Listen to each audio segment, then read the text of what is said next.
Well, we're going to integrate a definite integral by using substitution. We're integrating x to the third times the square root of x to the fourth plus 1, then dx, between 0 and 1. What happens?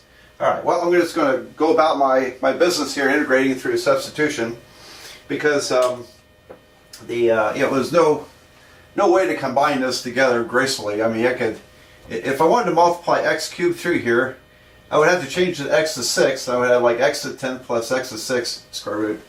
And we wouldn't be able to integrate that square root. So it's a mess. It's a mess. But the saving grace in this problem is that the derivative of x squared, x to the fourth plus 1 is 4 times x cubed. Ah, how about that? And so, matter of fact, I think I just put a 4 here and 1/4 there.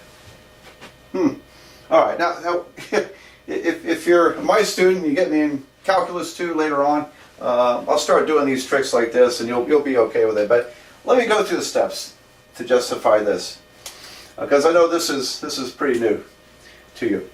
All right, so I've decided to take the larger degree polynomial, substitute for x to the fourth plus 1, and when I take the differential of both sides, I get 4x to the third dx. There it is. And so derivative of x 4 plus 1 is 4x cubed multiplied by differential dx in order to make this work. And look at that. When I put a 4 here, I have du. 4x cubed dx is right here. So this part is du, and this was u to the square root of u. So I end up with, and I still have the 1/4 here, 1/4 integral of square root of u du, right? So this was u, it's a square root, and 4x cubed dx was du. There you go. Now let's change this to the half power. 1/4 u to the half power. Integrate, I'm sorry. We're integrating still. Du.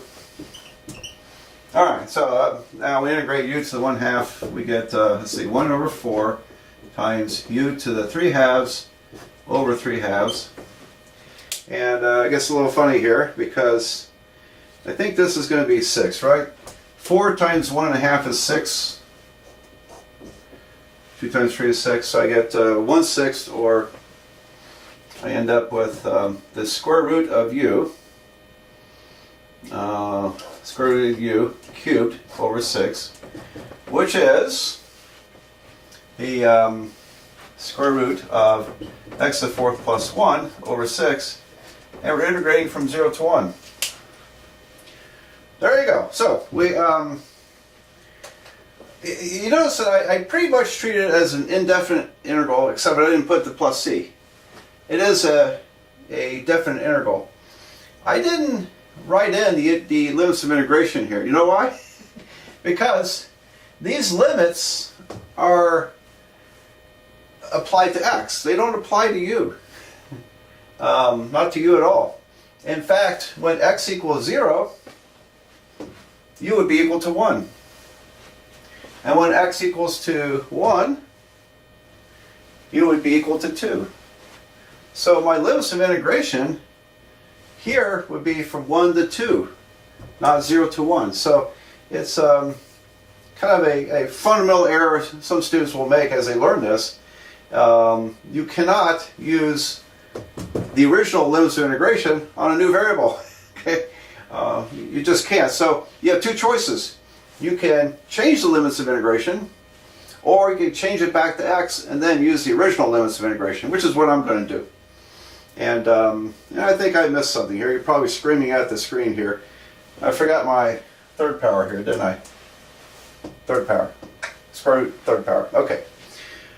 Whew, alright. Well, I dodged a bullet there. Alright, so let's see. Glad you caught the error. I'm sure you did. Now when I plug in my limits, I get the square root of 1 to the fourth plus 1 over 6 cubed minus the square root of 0 to the fourth plus 1 cubed over 6. So I just substituted 1 and 0, subtracted. This will be 2. So I have, and by the way, my common denominator is 6.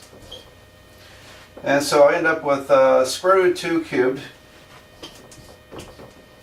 minus, well, this is square root of 1 is 1, 1 cubed is 1, minus 1. So square root 2 to the third power minus 1, all divided by 6. There you go. So that's how you do that. Okay. So, well, we'll take it from there. Well, let's do another one. This is my second time doing this integral. I'm going to get it right this time. Integrating the square of the tangent function. And we read this as tangent squared, but that means tangents squared. Tangent squared 3 theta, d theta, from 0 to pi over 9. And first time I worked it, I did all the math correctly, and I got a really bad answer. Okay. For one thing, I was integrating from 0, instead of 0 to pi over 9 radians, I set it up to run from 0 to pi over 3 radians. Wasn't thinking. And here's why. Because the tangent function is not a continuous function. And, you know, the graph of the tangent function is a strange one. It looks like this. And there are places where tangent's undefined, notably at pi over 2 and 3 pi over 2 radians and minus pi over 2 and so forth. All right, so pi over 2 is 90 degrees. Well, the tangent of 90 degrees is sine of 90 divided by cosine of 90. The cosine of 90 degrees, or the cosine of pi over 2, is 0. And so at this point you get division by 0 for the tangent function. Well, what about the tangent squared? It looks a bit different. And so the tangent squared function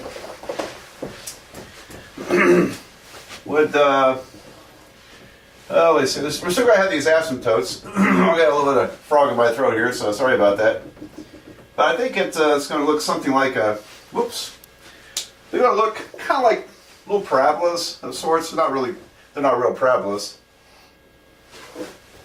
And so I think it looks something like this. Now, if this was tangent squared of just plain theta, I still have the problem with division by 0 at pi over 2 radians, or 90 degrees. Gotta get rid of that. But when you multiply by 3 theta, now you're going to have division by 0 at pi over 6. Alright, so look at that. If I had the tangent squared of 3 times pi over 6, that would be the tangent squared of pi over 2, which would be sine pi over 2 divided by cosine pi over 2, and all that's squared. Well, sine of pi over 2 is the y value at the top of the circle, the unit circle. And so pi over 2 is 90 degrees. Sine is the y value, cosine is the x value. Well, the y value is 1, so this is 1. But the cosine up here, cosine is the x value, the x is equal to 0. So again, I get division by 0. I get division by 0. Okay, so when I attempted to integrate from 0 to pi over 6, pi over 3 rather, I was unwittingly crossing the divide. I was crossing the place of discontinuity. And I got an answer, and my answer was, I forgot what it was, but it was a negative number. And no, wait a minute, shouldn't there be positive area there? Okay. There's a theorem, and I haven't mentioned it yet in these videos, but a theorem that says that if a function is positive, and if it's always positive, this is always positive because it's squared, and or it could be 0, but never negative. If a function is non-negative, in other words, positive or 0, and if you integrate from left to right, from smaller number to larger number, you have to get a positive answer. And it's a real simple idea because here's my positive function. If I integrate from a to b, then I get the area under the curve down to the x-axis. I'm not integrating below the x-axis, so I don't get a negative result. So when I integrated this and plugged in pi over 3 and got a negative result, I thought, that's not right. And then I realized, I was trying to integrate across a discontinuity. So anyway, it's a very, I think a very interesting learning moment. And I'm glad I stumbled into it because I think it makes a good little discussion. Okay, it's more of a topic for Calculus 2 because in Calculus 2 we do tackle integrals like this and where we can integrate around a discontinuity. And the short answer is that we integrate from 0 to the discontinuity and use a limit, and then from the discontinuity over to here and use the limit again. And sometimes we'll get an answer. So anyway, it's a discussion for Calculus 2. All right. Well, with all that aside, let's do this one properly. So what will my antiderivative look like? Well, if you remember that the derivative of the secant function, secant is 1 over cosine, is tangent squared, then we have our antiderivative for tangent squared. It's going to be secant. But I just can't write secant 3 theta. It's not going to work. Because if you go backwards and take a derivative, you have to deal with the chain rule. Derivative of 3 theta. So we'll use the standard substitution here. I'm going to let u equal to this angle, 3 theta.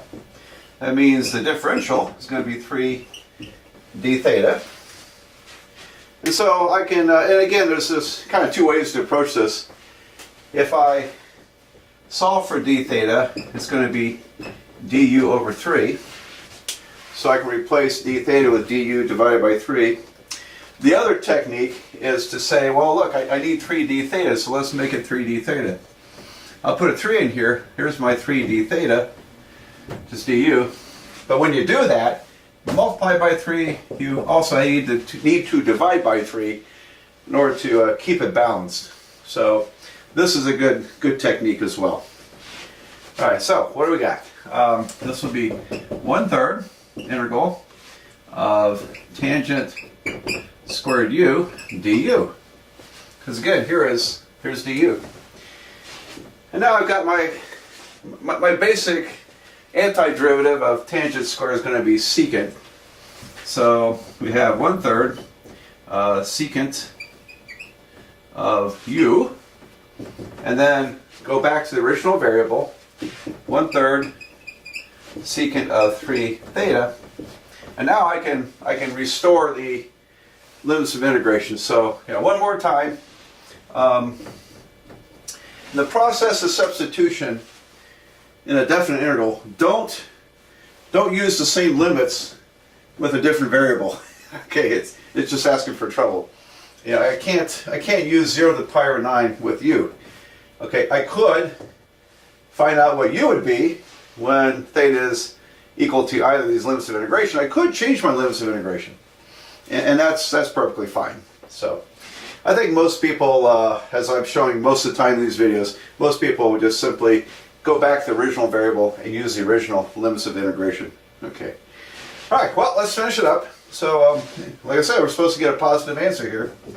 So 1/3, and when I plug in pi over 9, I have the secant. 3 times pi over 9 is pi over 3. Secant pi over 3, and then minus secant of 0. Okay, so what are those equal to?